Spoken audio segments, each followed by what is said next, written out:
تاریخ میں پہلی بار پارلیمانی کمیٹی کے ذریعے چیف جسٹس آف پاکستان کی تقرری کا عمل شروع کیا گیا، جس سے عدالتی نظام میں تبدیلی کی نئی لہر بھی پیدا ہوئی ہے۔ خصوصی پارلیمانی کمیٹی نے جسٹس اے آفریدی کو بطور اگلا چیف جسٹس آف پاکستان نامزد کرنے کی سفارش کی، جس پر ابھی صدر مملکت کی جانب سے دستخط بھی کر دیے گئے ہیں۔ یہ تقرری ایک تاریخی لمحہ ہے اور اب 26ویں آئینی ترمیم کے بعد چیف جسٹس کے انتخاب کا جو عمل ہے وہ پارلیمانی کمیٹی کے ذریعے کیا جا چکا ہے، جو کہ 3 سینئر ججز میں سے کسی بھی ایک کو نامزد کرنے کا اختیار رکھتی تھی۔ انہوں نے اپنا اختیار استعمال کیا اور اب یہ تمام تر مرحلہ مکمل ہو چکا ہے، جس حوالے سے خواجہ آصف صاحب کی سٹیٹمنٹ ہے کہ امید یہ کرتے ہیں کہ جسٹس اے آفریدی چیف جسٹس کا عہدہ قبول کریں گے۔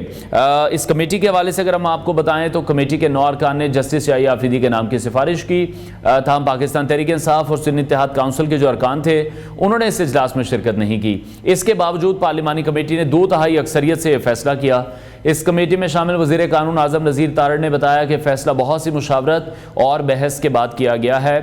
حتیٰ کہ یہ پہلے ہی کہا جا رہا تھا کہ جو آئینی ترمیم حکومت کی طرف سے کی جا رہی ہے یہ کی ہی اسی لیے جا رہی ہے کہ جسٹس اے آفریدی کو چیف جسٹس بنایا جائے، لیکن اس وقت جو سٹیٹمنٹ ہے حکومت کی وہ یہ ہے کہ یہ فیصلہ مشاورت کے بعد کیا گیا، بحث کے بعد کیا گیا، اہلیت کو مد نظر رکھتے ہوئے جسٹس اے آفریدی کو منتخب کیا گیا ہے۔ اور خواجہ آصف نے بھی کہا کہ اس فیصلے کی حمایت کرتے ہیں، یہ ایک جمہوری عمل کا حصہ ہے، تاہم پی ٹی آئی نے اس عمل میں حصہ لینے سے انکار کر دیا تھا۔ حکومت نے ان کو اس اجلاس میں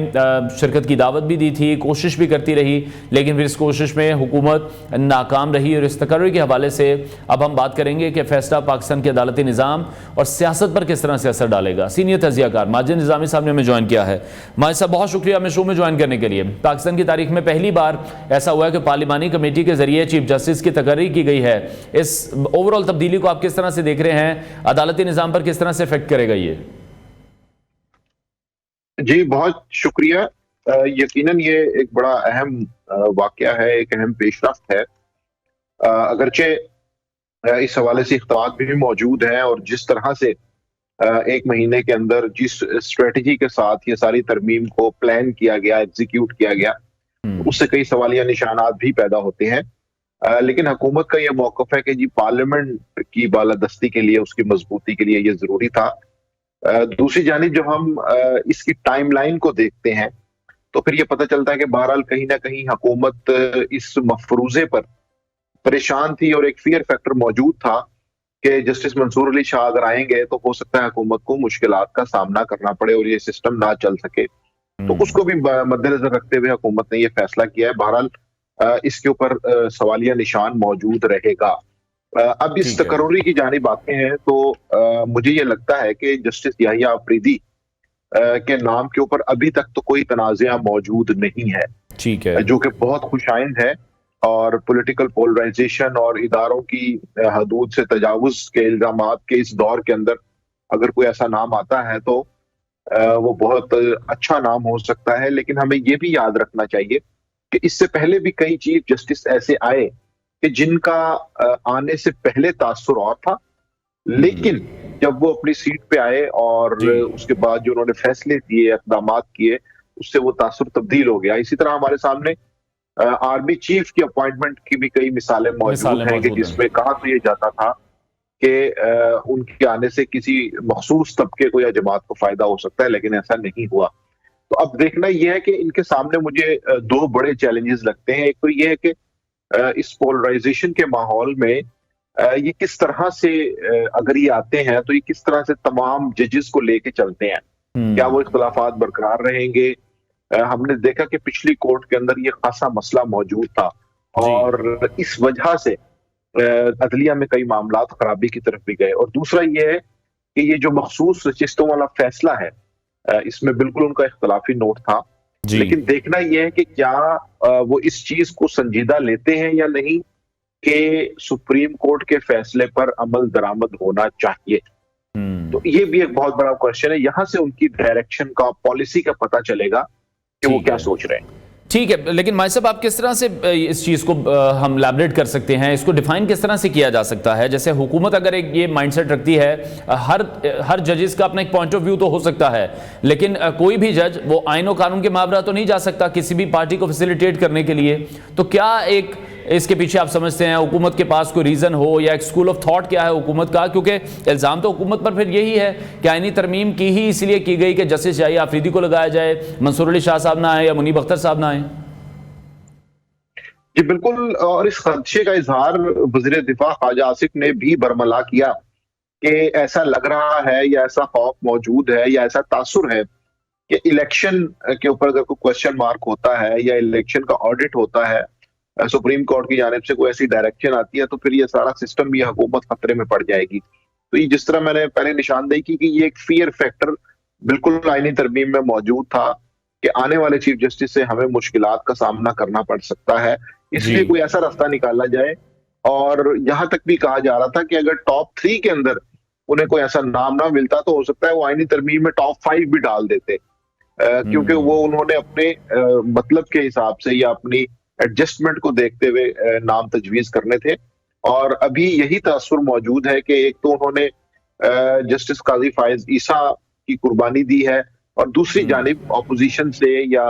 اپوزٹ سائڈ سے جسٹس منصور علی شاہ کی قربانی لی ہے تاکہ وہ دونوں ہی اس سین میں بطور چیف جسٹس نہ رہ سکیں۔ پہلے تو یہ کہا جا رہا تھا کہ جی جسٹس قاضی فائز عیسیٰ کو کنٹینیو کروایا جائے گا، لیکن دونوں چیزوں سے پیچھے ہٹتے ہوئے ایک تیسرے نام کے اوپر حکومت آئی ہے۔ کیوں؟ کیونکہ اس سے فی الحال ابھی تک ایسا نہیں لگ رہا کہ حکومت کو اگر اس سے فائدہ بھی نہیں ہوگا تو نقصان بھی نہیں ہوگا، تو حکومت نے تھوڑا سا سیف پلے کیا۔ ٹھیک ہے، لیکن دوسری طرف پھر آپ کس طرح سے دیکھ رہے ہیں؟ اگر بہت سے لوگ یہ بھی کہتے دکھائی دیتے ہیں کہ اگر پاکستان تحریک انصاف بھی ہوتی، وہ بھی اگر اس طرح کی امینڈمنٹس لے کر آتی تو اس وقت اگر اپوزیشن میں مسلم لیگ نون ہوتی، پیپلز پارٹی ہوتی، وہ بھی اسی طرح سے ریاکٹ کرتے، وہ بھی اسی طرح سے بیہیو کرتے، تو یہ سلسلہ چلتا رہے گا، حکومتیں بدلیں گی اور اپنی مرضی کے چیف جسٹس لگائیں گے، یا جو بھی پارلیمانی کمیٹی ہوگی 2/3 اکثریت سے وہ نام کوئی بھی فائنل کر سکتے ہیں؟ کہ بالکل یہ بڑا اہم نقطہ اس لیے بھی ہے کہ ہم نے تحریک انصاف کے دور میں بھی دیکھا کہ قانون سازی کیسے ہوتی تھی۔ اسی طرح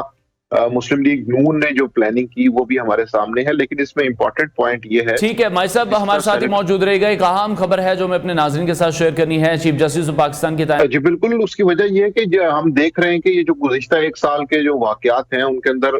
خاصی گہما گہمی اور ہیجان موجود تھا اور انسرٹینٹی، غیر یقینی کی کیفیت تھی، تو اس لیے یہ سارے خدشات کا اظہار کیا جاتا تھا۔ لیکن ابھی تک تو یہی لگ رہا ہے کہ معاملہ اسی طرف جائے گا اور اس کے اندر کوئی مشکل نہیں ہوگی۔ تو اب اس میں دیکھنا یہ ہے کہ وہ کس طرح سے اپنے ساتھی ججز کو لے کے چلتے ہیں، سپریم کورٹ کے فیصلوں پر عمل درآمد کے حوالے سے وہ کیا موقف اختیار کرتے ہیں۔ تو یہ 2 چیزیں جو ہیں یہ ان کی ڈائریکشن کا، ان کی پالیسی کے بارے میں وضاحت اور نشاندہی کریں گے، اور اس کے بعد پھر ہم یہ دیکھتے ہیں کہ جس طرح سے آئینی بینچ بنے گا اور اس میں کون کون سے مقدمات جو ہیں وہ ٹرانسفر کیے جائیں گے، ان کا سپیڈی ٹرائل ہوگا نہیں ہوگا، یا سپریم کورٹ آف پاکستان کے لیے ایڈمنسٹریٹولی وہ کیا فیصلے کریں گے۔ جس طرح جسٹس کھوسا کے بارے میں کہا جاتا تھا کہ انہوں نے کافی ساری پینڈنگ جو اپیلز تھیں ان کو کلیئر کیا، ان پہ فیصلے کیے، اسپیشلی جو کرمنل کیسز تھے اس حوالے سے انہوں نے بڑی توجہ دی۔ تو اس وقت حکومت اور سیاست سے قطع نظر عوام کو بہرحال اس چیز کی مشکلات کا سامنا ہے کہ انہیں جوڈیشری سے اس طرح سے ایک سپیڈی ٹرائل کے تحت بر وقت انصاف نہیں ملتا۔ تو عوام کا یہ جو مسئلہ ہے اس کے حوالے سے ان کی پلاننگ کیا ہوگی، وہ کوئی ایسی پالیسیز دیں گے کہ جو امپلیمنٹ کیے جا سکیں تاکہ سپریم کورٹ، ہائی کورٹ اور لوئر کورٹس کے اندر کچھ ایسا ہو سکے کہ جس سے عوام کو فائدہ ہو۔ لیکن مائی صاحب آپ کس طرح سے سمجھتے ہیں یہ ہمارے سسٹم میں کتنا انفارچونیٹ ہے کہ چیف جسٹس کی تعیناتی کے حوالے سے بات کریں، آرمی چیف کے اپائنٹمنٹ کے حوالے سے ہم بات کریں، اس کا جو ایک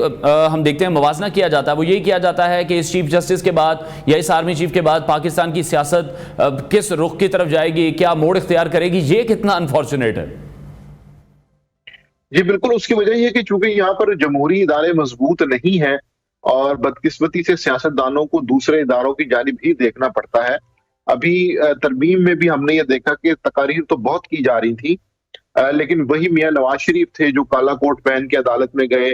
پھر پیناما کیس میں ان کے خلاف پیپلز پارٹی کا کیا رول رہا، پھر تحریک انصاف کا کیا رول رہا، اس وقت تحریک انصاف کے خلاف جب عدم اعتماد آئی تو اس میں باقی جماعتوں کا کیا رول رہا۔ تو یہ سیاستدانوں کا بہرحال ایک قصور تو ہے کہ وہ اپنے مسائل کو خود حل کرنے کی بجائے، پارلیمان میں حل کرنے کے بجائے، پارلیمانی کمیٹیوں میں حل کرنے کی بجائے وہ انہیں ریفر کر دیتے ہیں، دوسری طرف لے جاتے ہیں اور عدالت کے رحم و کرم پہ اپنے آپ کو چھوڑ دیتے ہیں. ہم نے دیکھا کہ پنجاب اسمبلی میں حمزہ شہباز شریف, عثمان بزدار اور پرویز الہی والا جو ایک لمبا کھیل چلا,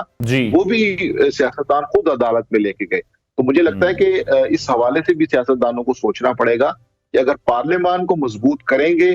تو ہی آپ کل کو یہ شکوہ نہیں کر سکتے کہ دوسرے اداروں نے کہیں نہ کہیں آپ کے ساتھ دیانت نہیں کی. ٹھیک ہے, لیکن دوسری طرف جب آپ کہہ رہے ہیں کہ سیاستدانوں نے نہیں سیکھا, وہ تو آج تک بھی نہیں سیکھ پائے ہیں. پاکستان تحریک انصاف کی بات کریں, سنی اتحاد کونسل کی بات کریں, انہوں نے بھی اس عمل میں شرکت نہیں کی ہے. آپ کے خیال میں ان کی جو غیر موجودگی تھی وہ اس فیصلے کو کتنا متنازع بنا سکتی ہے آنے والے دنوں میں؟ آپ کو لگتا ہے کہ پھر پاکستان تحریک انصاف کی طرف سے اس پر ریاکٹ کیا جائے گا؟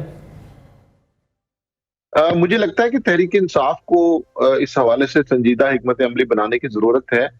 پہلے انہوں نے کمیٹی میں شمولیت کے لیے نام دے دیا, اس کے بعد انہوں نے اس کا بائیکاٹ کر دیا. تو مجھے لگتا ہے کہ وہاں پر حکمت عملی کا, پارٹی کے اندر اختلافات کی وجہ سے حکمت عملی کا فقدان ہے, جس کی وجہ سے وہ اپنا ایک امپریشن نہیں کریٹ کر پا رہے. تو پارلیمانی کمیٹی میں بھی اگر ان کا یہ کوئی ایشو تھا تو پہلے ان کو اپنی پارٹی کے اندر اسے حل کرنا چاہیے تھا, اور پھر ایک متفقہ موقف کے تحت اس میں جاتے. اور اگر نہیں جانا تھا تو پھر لوگوں کو نامینیٹ کرنے کی انہیں ضرورت نہیں تھی. تو اس وجہ سے مجھے لگتا ہے کہ اس وقت جو ان کے اندرونی اختلافات ہیں اس کی وجہ سے پارلیمان کے اندر ان کا جو رول ہے وہ متاثر ہو رہا ہے. تو ضرورت اس بات کی ہے کہ بیرسٹر گوہر ہو, علی امین گنڈاپور ہو, عمر ایوب ہو یا سلمان اکرم راجہ ہوں جو جنرل سیکرٹری ہیں, ان کو ایک ایسی متفقہ حکمت عملی ترتیب دینی چاہیے کہ تاکہ پارٹی کا جو امپریشن خراب ہو رہا ہے, کہ پہلے یہ توقع کی جا رہی تھی کہ ایک بہت بڑی احتجاجی تحریک چلے گی, وہ حکومت پہ دباؤ ڈالیں گے, لیکن ایسا نہیں ہو رہا. تو اس لیے اگر وہ یہ چاہتے ہیں کہ یہ جو امپریشن ابھی تھوڑا سا موجود ہے اس میں اضافہ ہو, کمی نہ ہو, یہ تاثر زائل نہ ہو, تو انہیں ایک بہتر اسٹریٹجی کے ساتھ آگے آنا پڑے گا. ٹھیک ہے, میں صرف لاسٹ کمنٹ میں آپ سے چاہوں گا, آپ کے خیال میں آپ کس طرح سے دیکھ رہے ہیں نیا تقرری کا یہ جو طریقہ کار ہے ان فیوچر سپریم کورٹ کی ساخت کو اگر ہم دیکھیں یا ان کے فیصلوں پر کوئی واضح فرق ڈالے گا؟ دیکھیے, اس میں دو تین بڑی امپورٹنٹ چیزیں. ایک تو آئینی بینچز کا رول اب ہم دیکھیں گے کہ وہ کس طرح سے آگے بڑھتا ہے. پھر یہ ہے کہ آج خود نوٹس کے حوالے سے جو بڑے بنیادی فیصلے ہوئے ہیں اس کے حوالے سے ہمیں دیکھنا ہوگا کہ اس پہ کس طرح سے چیزیں آگے چلتی ہیں. تو یہ دو تین ایسے امپورٹنٹ پوائنٹس ہیں کہ جن کو دیکھ کے پھر یہ پتا چلے گا کہ یہ ترمیم فائدہ مند ثابت ہوئی یا اس کا نقصان ہو رہا ہے. تو یہ دو تین جو پوائنٹس ہیں, میرا خیال ہے 2 سے 3 ماہ کے اندر اس کے اوپر جو پروسیڈنگز ہوں گی, جو ڈیسیژنز ہوں گے, وہ ہمیں یہ بتائیں گے کہ یہ آئینی ترمیم جو ہے اس پہ سوالیہ نشانات درست تھے یا واقعی اس سے کوئی عدالتی سسٹم میں بہتری ہوئی. ٹھیک ہے, بہت شکریہ. سینئر تجزیہ کار ماجد نظامی صاحب ہمارے ساتھ ان کانورسیشن تھے. ناظرین بریک لیتے ہیں, بریک کے بعد آپ کو دوبارہ جوائن کریں گے.